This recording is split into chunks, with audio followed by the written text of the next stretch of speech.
Hello everyone. तो हमने कल एरोमेटिसिटी स्टार्ट की थी। आप लोग भी कमेंट सेक्शन में लिख सकते हैं कि आपको किस टॉपिक में ज़्यादा दिक्कत आती है, तो हम उस टॉपिक पे वीडियो बना लेंगे। ठीक है। तो फर्स्ट ऑफ ऑल हम एरोमेटिसिटी के कुछ कंपाउंड देख लेते हैं। हमने ये देखा था कल कि जो एरोमेटिसिटी है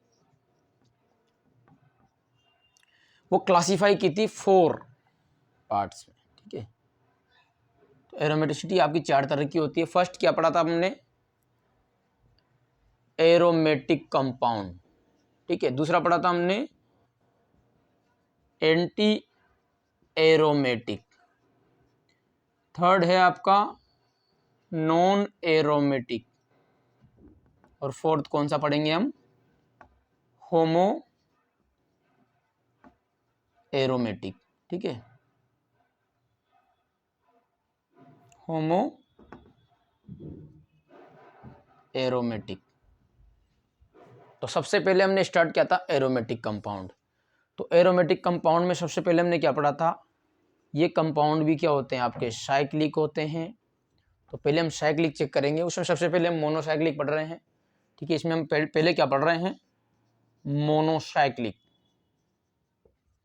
डाईसाइक्लिक, बाईसाइक्लिक, फ्यूज्ड कंपाउंड वो भी होते हैं, लेकिन हम सबसे पहले मोनोसाइक्लिक चेक कर रहे हैं कि वो मोनोसाइक्लिक है। ठीक है। जो फ्यूज्ड है उसमें भी हम उसको मोनोसाइक्लिक बनाएंगे। वो कैसे बनाते हैं, मतलब फ्यूज्ड कंपाउंड जो है, ठीक है, उसको कैसे हम साइक्लिक बनाएंगे, ठीक है, वो आगे करेंगे हम लोग उसका स्टडी। ब्रिज वाले कंपाउंड है उसमें कैसे हम एरोमेटिसिटी चेक करते हैं वो सब आगे देखेंगे। अभी हम सिंपलेस्ट ले रहे हैं। कंपाउंड साइक्लिक होना चाहिए, तो सबसे पहले मोनोसाइक्लिक बनाएंगे कंपाउंड को। उसके बाद प्लेनर होना चाहिए, प्लेनरिटी चेक करेंगे। कंपाउंड क्या होना चाहिए? प्लेनर, मतलब उसमें डीलोकलाइजेशन ऑफ पाई इलेक्ट्रॉन होना चाहिए easily. Delocalisation of pi electron, completely conjugation होना चाहिए पूरे कंपाउंड में। ठीक है, पाई इलेक्ट्रॉन्स का। और थर्ड हमने देखा था जो कंपाउंड है वो 4n+2 पाई इलेक्ट्रॉन रूल को फॉलो करना चाहिए। ठीक है, ये फॉलो करना चाहिए।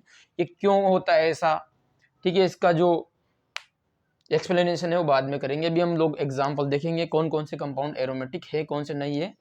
ठीक है, कौन से नॉन एरोमेटिक है, कौन से एंटी एरोमेटिक है, कौन से होमो एरोमेटिक है, क्योंकि यहाँ से डायरेक्ट क्वेश्चन आता है। ठीक है। तो सबसे पहले हम लोग एरोमेटिक कंपाउंड्स में जो देख रहे थे एग्जांपल, उसकी चर्चा कर लेते हैं। उसमें सबसे पहला है 3 मेंबर्ड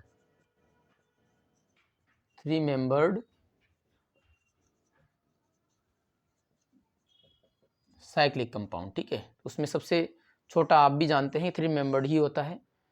तो ये है आपका साइक्लोप्रोपीन। तो इसको चेक करो कि ये एरोमेटिक है कि नहीं है। ठीक है, तो सबसे पहले क्या चेक करेंगे? क्या ये साइक्लिक है? यस, साइक्लिक है। सेकंड, क्या ये प्लेनर है? तो ये प्लेनर नहीं है। क्यों नहीं है? देखो, यहां पर हाइब्रिडाइजेशन है sp2, यहां पर क्या है? sp2, और यहां पर है आपका sp3। जैसे ही sp3 हाइब्रिडाइजेशन हो गया, ये यहां पर 2 हाइड्रोजन है, एक हाइड्रोजन बिलो दी प्लेन है, एक हाइड्रोजन अबव दी प्लेन है। तो प्लेनर नहीं है ये, तो आगे बढ़ने की जरूरत ही नहीं है। ठीक है, क्योंकि यहाँ पर और डिलोकलाइजेशन ऑफ पाई इलेक्ट्रॉन भी नहीं है, एक ही पाई इलेक्ट्रॉन है। तो ये क्या है आपका? नॉन एरोमेटिक है, नॉन एरोमेटिक है। ठीक है। सेकंड एग्जांपल, अब इसका हम केटाइन और एक एनाइन बना लेते हैं। ठीक है, एक केटाइन बनाएंगे और एक एनाइन बनाएंगे। तो साइक्लो प्रोपीन केटाइन, और एक बनाएंगे साइक्लोप्रोपीन एनाइन। अब इन दोनों में आपको चेक करके बताना है कि कौन सा एरोमेटिक है, कौन सा नहीं है। तो सबसे पहले ये वाला चेक करते हैं, साइक्लोप्रोपीनियम। ठीक है, EM लगा दिया हमने केटाइन। इसमें सबसे पहले चेक करो क्या ये साइक्लिक है, साइक्लिक है, ये है साइक्लिक, दिख रहा है देखो, यहाँ पर sp2, यहाँ पे भी sp2, यहाँ पे भी sp2। दूसरा है क्या ये प्लेनर है, तो सब जगह sp2 हाइब्रिडाइजेशन है तो ये प्लेनर है। अब लगाएंगे third rule, 4n+2 pi electron को फॉलो कर रहा है क्या ये, n की वैल्यू 0 रख के देखो, यहाँ पे n हम हमारी मर्जी से रखते हैं, 0 रख सकते हैं, 1 रख सकते हैं, 2 रख सकते हैं, जो भी ये फॉलो कर रहा है वो आंसर आ जाएगा। तो n इक्वल टू अगर हमने 0 रखा तो यहाँ पर 0 रखेंगे तो 2 पाई इलेक्ट्रॉन वैल्यू आती है। और यहाँ पर कितने पाई इलेक्ट्रॉन है, 1 2, एक पाई बॉन्ड में 2 इलेक्ट्रॉन होते हैं तो 2 पाई इलेक्ट्रॉन सिस्टम है। इसलिए साइक्लोप्रोपिनियम, ठीक है, क्या है आपका, एरोमेटिक है, एरोमेटिक है। ये बिल्कुल समझ में आ गया होगा, ये वाला एरोमेटिक है। तो ये वाला कंपाउंड जो आपका क्या है, एरोमेटिक है। उसके बाद बात करते हैं साइक्लोप्रोपिनाइल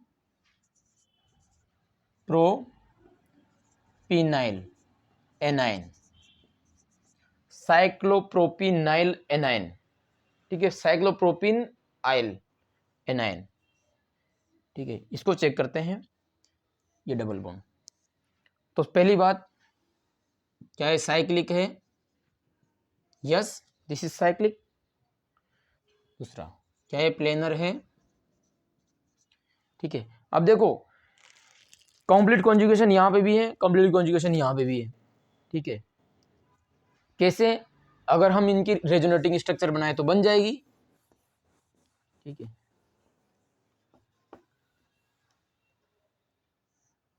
इस पॉजिटिव वाले की बनाए तो कैसे बनाते हैं, थोड़ा सा मैं आपको बता देता हूँ, रेजोनेटिंग स्ट्रक्चर कैसे बनाते हैं। इधर पॉजिटिव चार्ज है तो इलेक्ट्रॉन किधर शिफ्ट होंगे, पाई इलेक्ट्रॉन इस तरफ शिफ्ट होंगे,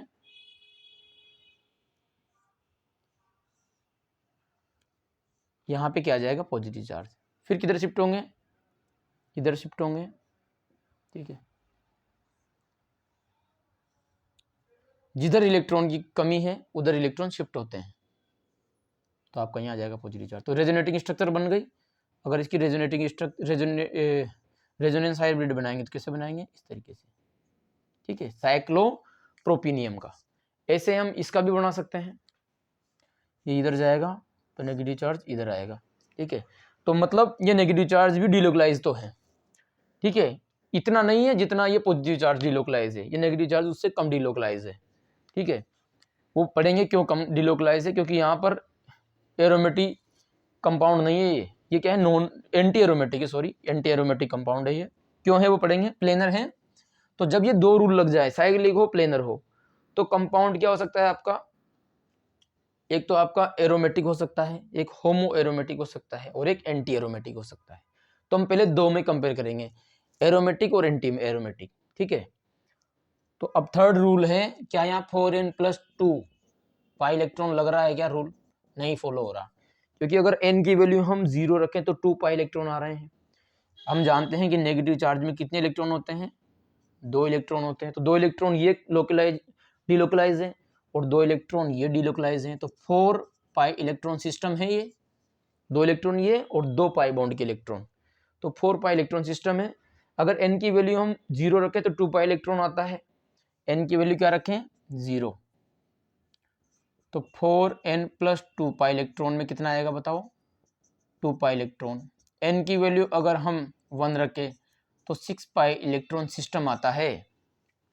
तो इस वजह से ये एरोमेटिक तो नहीं है, ठीक है। अगर n की वैल्यू हम 0 रखें तो 2 पाई इलेक्ट्रॉन, n की वैल्यू अगर 1 रखें तो 6 पाई इलेक्ट्रॉन, n की वैल्यू अगर 2 रखें तो आपका 10 पाई इलेक्ट्रॉन, n की वैल्यू अगर हम थर्ड रखें तो आपका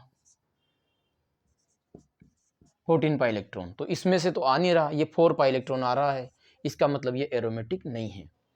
तो अब हम थोड़ा सा एंटी एरोमेटिक के बारे में देख लेते हैं, क्योंकि वो कंपेयर करने में काम आएगा, ठीक है।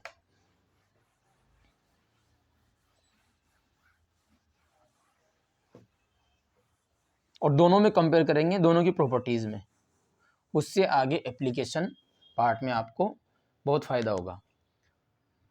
तो इधर लिख लिया हमने एरोमेटिक। अभी हम बिल्कुल सिंपलेस्ट मॉलिक्यूल्स ले रहे हैं, आगे हम बड़े मॉलिक्यूल लेंगे। और एक है आपका एंटी एरोमेटिक,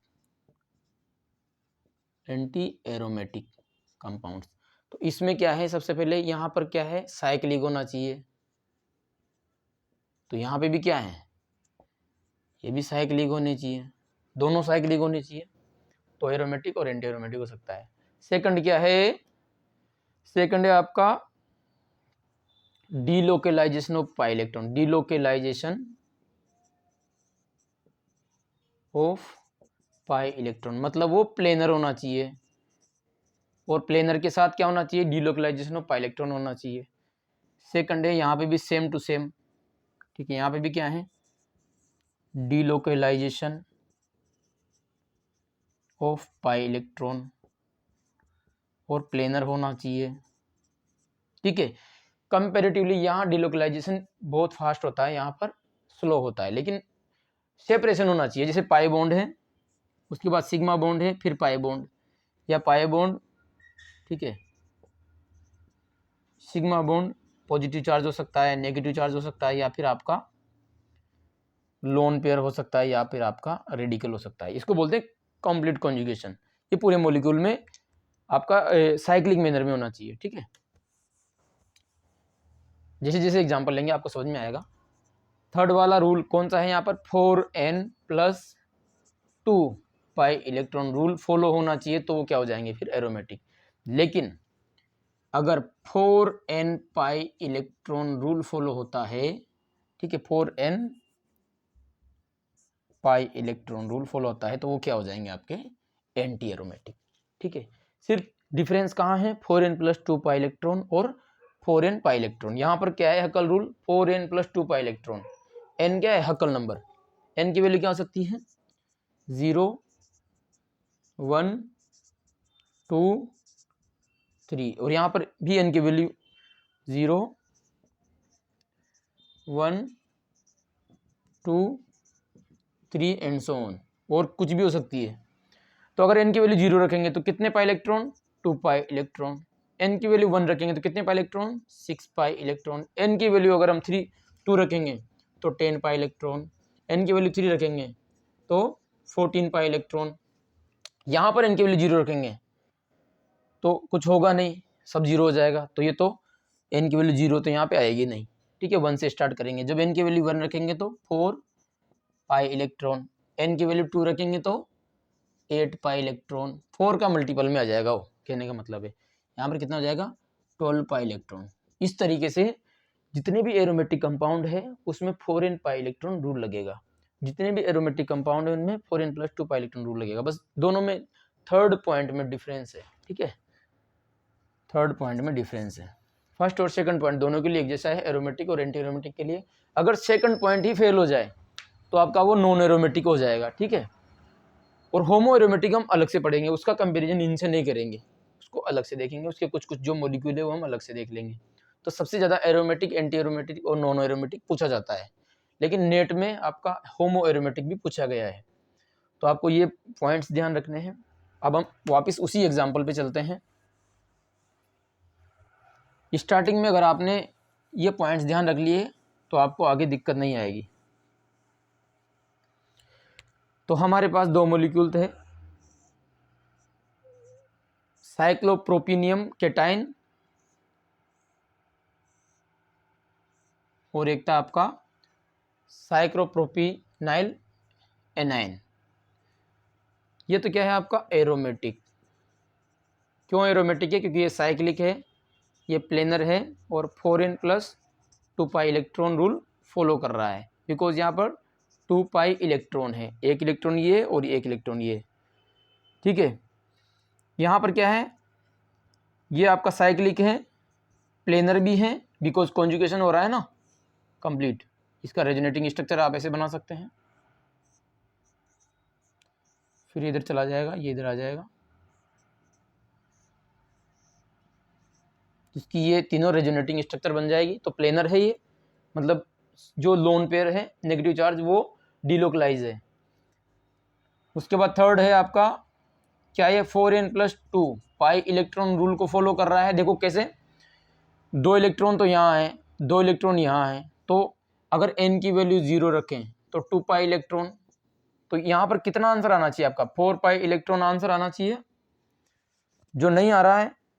अगर n की वैल्यू 1 रखें तो भी 6 पाई इलेक्ट्रॉन आ रहा है, तो फॉलो नहीं हो रहा है 4n+2 पाई इलेक्ट्रॉन। फिर हम चेक करते हैं 4n pi electron rule follow कर रहा है क्या? बिल्कुल कर रहा है। n की वैल्यू अगर आप 1 रखेंगे तो 4 पाई इलेक्ट्रॉन रूल फॉलो कर रहा है। इसका मतलब ये कंपाउंड क्या है आपका? एंटी एरोमेटिक है। क्या है ये? एंटी एरोमेटिक है। तो आया समझ में एरोमेटिक और एंटी एरोमेटिक में क्या डिफरेंस है? तो ये तो डिफरेंस है। 4n+2 पाई इलेक्ट्रॉन तो एरोमेटिक और 4n pi electron anti aromatic के लिए हकल रूल हो गया। ठीक है, ये हकल रूल है दोनों। उसके बाद अगर हम स्टेबिलिटी की बात करें तो हमेशा ध्यान रखना कि जो सेम कंपाउंड एरोमेटिक और एंटी एरोमेटिक होते हैं, ठीक है, उनमें आयन का डिफरेंस होता है। तो हमेशा ध्यान रखना जो एंटी एरोमेटिक है, जो एंटी एरोमेटिक है, ये क्या है? एंटी एरोमेटिक है। और ये क्या है? एरोमेटिक है। तो एंटी एरोमेटिक लेस स्टेबल होता है। क्या होता है? लेस स्टेबल, पहली बात। दूसरी बात, इसमें जो रिंग करंट होता है वो पैरामैग्नेटिक रिंग करंट होता है, पैरामैग्नेटिक रिंग करंट, ठीक है, जिसको हम एनएमआर में बहुत यूज लेते हैं। ठीक है, पर बताऊंगा मैं पैरामैग्नेटिक क्यों होता है, करेंगे हम इसका मॉलिक्यूलर ऑर्बिटल डायग्राम बना करके स्टडी। ये क्या होता है? मोर स्टेबल होता है। और सेकंड है डायामैग्नेटिक रिंग करंट होता है, डायामैग्नेटिक रिंग करंट होता है। किसमें? एरोमेटिक में। तो aromatic more stable then anti aromatic. आया समझ में? ठीक है, अब अगर हम बात कंपेयर कर लें इसी में ही, किस किस को कंपेयर करें? क्वेश्चन ऐसे आ जाए आपका, find out the stability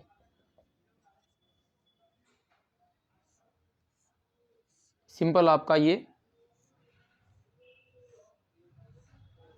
positive, इस तरीके से। अगर इनमें आपको कंपेयर करना हो तो आप स्टेबिलिटी का ऑर्डर क्या बताएंगे? एक तो ये क्वेश्चन है, नेक्स्ट क्लास में ये क्वेश्चन सोल्व करेंगे हम। ठीक है, आज क्लास छोटी होगी, बड़ी क्लास लेंगे फिर उसके बाद हम। उसके बाद आप बताएंगे एक और क्वेश्चन है, ये क्वेश्चन नंबर 1 है, ये क्वेश्चन नंबर 2 है। नेक्स्ट क्लास में इस क्वेश्चन का आंसर डिस्कस करेंगे। इसमें भी आपको स्टेबिलिटी बतानी है। मैंने एक और जोड़ दिया इनके साथ,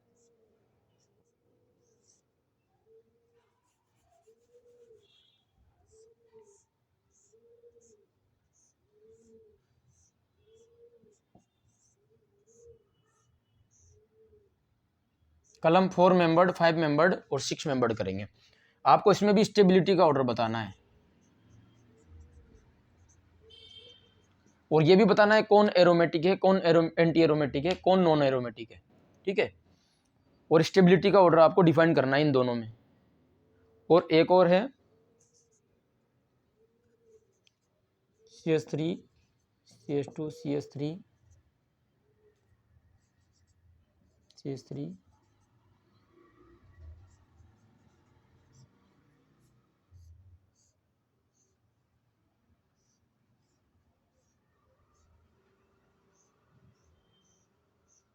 इससे ज़्यादा तो आपके क्वेश्चन पूछेगा नहीं वो 3 मेंबर्ड से, इससे ज़्यादा आपके वेरिएशन हो नहीं सकते। ठीक है,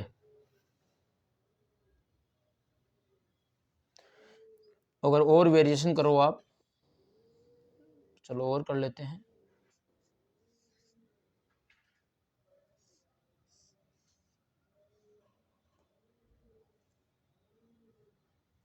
ठीक है, ये पॉजिटिव चार्ज है। ठीक है, हटाओ, चलो इसको, ये बनेगा ही नहीं बिकॉज यहाँ पर साइक्लिक है ना। तो आप तो ये बताना ये है आपका ए, ये बी, ये सी, ये डी, ये ई और एफ। तो 3 क्वेश्चन है, इसको सोचना कि इसमें कौन स्टेबल है, इनमें फिर कौन स्टेबल है, ठीक है। इन तीनों का इससे कंपेयर करना है। इनमें लीनियर का आपको ये एल्कीन है, ये एल्केन है, नंबर ऑफ कार्बन सब में सेम है, ठीक है, और किसी में कैटायन है, किसी में एनायन है। तो इन तीनों के क्वेश्चन के आंसर हम लोग कल डिस्कस करेंगे क्लास में विद एक्सप्लेनेशन, ठीक है, कि एरोमेटिसिटी कहाँ यूज होती है। इससे आपका कार्बोकेटायन कार्बन आयन की स्टेबिलिटी का भी कॉन्सेप्ट क्लियर हो जाएगा, ठीक है।